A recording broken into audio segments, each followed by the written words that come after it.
What's up? Just gonna go over some comments real quick on my ad hominems defending libertarian anarchist ideals. Mostly just because it's a fast way to do it, and it's gonna be fun for me. So here, this guy complains about saying that an insult's not an ad hominem attack, but I think that it is because they're trying to say that I'm not credible because of the attack. And then they go into government regulation is not about maintaining control.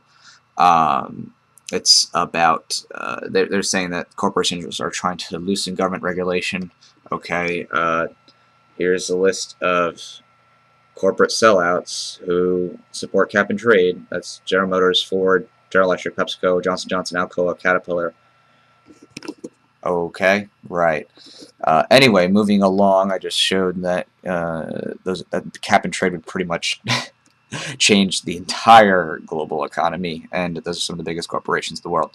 Anyway, let's see. They said regulation is not about stable system for big business as much as excess of business disregarding the public goods for profits. This concept of public good is a joke. I mean, seriously. This public goods are not public if they can keep you out from them. If it's a public school and you could be kept out from it, that means it's not your property. If you have to be kicked out of a public park at 8 p.m., guess what? That's not your property.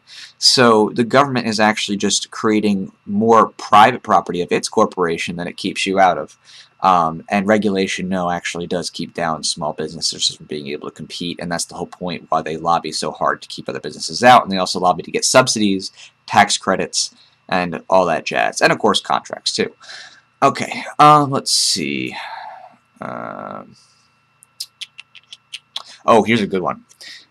He says right here, you will not get shot or killed if you do not pay your taxes, blah, blah, blah, something about debtors in prison. Okay, first off, just because there was debtor prisons before doesn't somehow change whether this new system is ethical. Okay, the past was bad. It doesn't make now somehow right because the past was bad. That's totally illogical. It's not describing if the system now is valid. And I'll just quickly refute everything you're saying just by pulling up, actual news articles on people actually being killed for, protesting. Some involve violence, but that was kind of proving my point. If somebody defends himself with a gun, that's the whole point. If you believe something's immoral and you resist, they shoot you. I mean, they have, this is different news, local news. I mean, it's just really, like, it's a joke. Like, anybody with Google can go pull up news stories of tax protesters being arrested or shot, whether it's, incidental or accidental in a shootout. So that's really just a joke. Let me see. He says government has been controlling and manipulating the economy for the last 200 years. Seems to have worked well sometimes and bad in other times. Yeah, no crap. Usually mostly bad if you consider the totality of what's happening as far as individual liberty is concerned. That's our ultimate goal here. Maybe it is how the taxation revenue is dispersed, which is the problem. Rather than giving tax breaks to the oil companies, perhaps more revenue should be disadvantaged people instead. That's a whole other discussion. Disadvantaged people, define disadvantaged, number one. Number two, if they're not producing anything, then what you're saying is you're putting a gun to somebody else's head and saying you're going to give the third person money. Just think of it this way. Would you put a gun to someone on the street and say, you're going to give me your money now, and I'm going to give it to a third person because I am so freaking charitable? Yeah, no, that's exactly what you're doing when you're saying, government, I am so uncharitable, I can't take care of my own charity. I need you to go and take money from me and give it to other people because I am too simple-minded to be able to manage who I can actually give charity to. Seriously, that's the whole paternalistic baby mentality that has turned America into this slovenly, disgusting piece of crap that's left in the world. And I'm talking about that from an intellectual perspective. America has become a piece of crap. We get most of our doctors are freaking coming from out of this country. Alright, so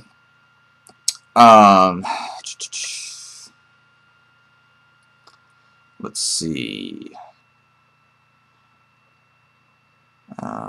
They make some comment about college. I mean, what do you want from the college discussion or argument? I mean, seriously. Anybody who looks at how the market works with college education. I mean, it's going down the tubes. Most college majors are unsustainable. You know, if you do engineering or professional degree, yeah, that might be good. But the average liberal arts major, they're better off just going and getting work experience. Is that really that crazy? And oh, college isn't the only way to learn. That's, you know, amazing thing. You know what I mean? It's not the only way to learn. A school, you know, having somebody yell at you for hours on end is not the only way to learn. Somalia. Everybody always brings up Somalia, except I always find it fascinating when people actually talk about it and pretend like they don't have like thriving businesses there. I mean, go look at their coastal businesses. Go look at their electronic communication businesses. They have thriving businesses. Yeah, there's turmoil. Guess what? United States had a civil war. United States still has wars and kills millions of people across the globe. Wow. Okay. Big deal. They have turmoil. We've had turmoil. It just so happens that our turmoil changes theaters. At one point in the 1800s, it was here. Now, we just kill a whole bunch of people because they're Middle Eastern. Anyway, not exciting as some other stuff. Let's see.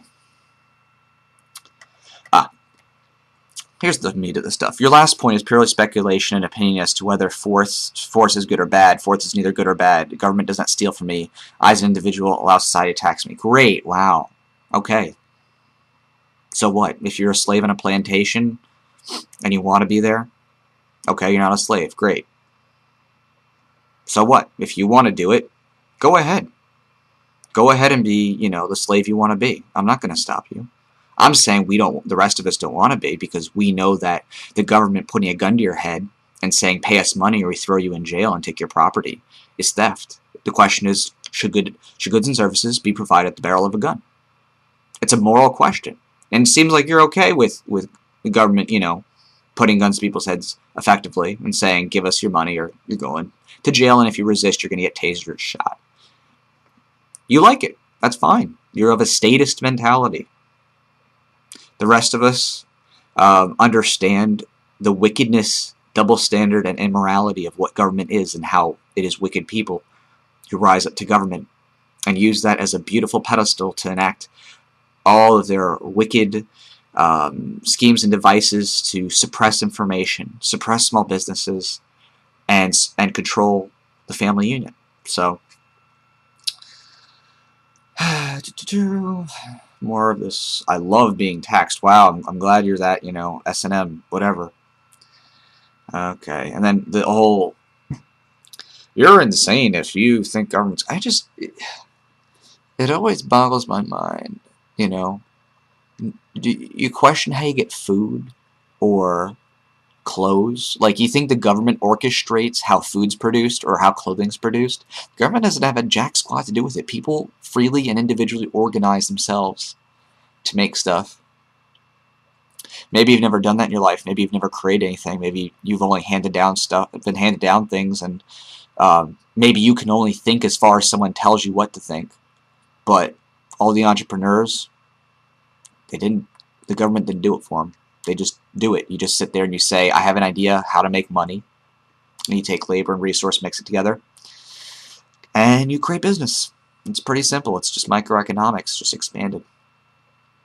And cable TV and security, like police, are no different. So, you know, I think that kind of sums it. There's not too much else exciting here. Just the end thought is, do you believe that goods or services should be provided at the barrel of a gun? That's it. That's where the, you know, push comes to shove. You know, if you think that it's great that a bunch of people write a contract that you didn't sign, that somehow applies to you by being born, and that you can have money and your property taken from you, even though those same people were born naked and their parents were born naked with nothing, and everybody else just grows up all the same. You owe nothing to them, just like they owe nothing to their, you know, forefathers. But you believe what you believe because that's what you've been taught by the government indoctrination camps. Every day they have you make your pledge before you're even old enough to even know what it means. Alright, take care, and glad to answer some questions.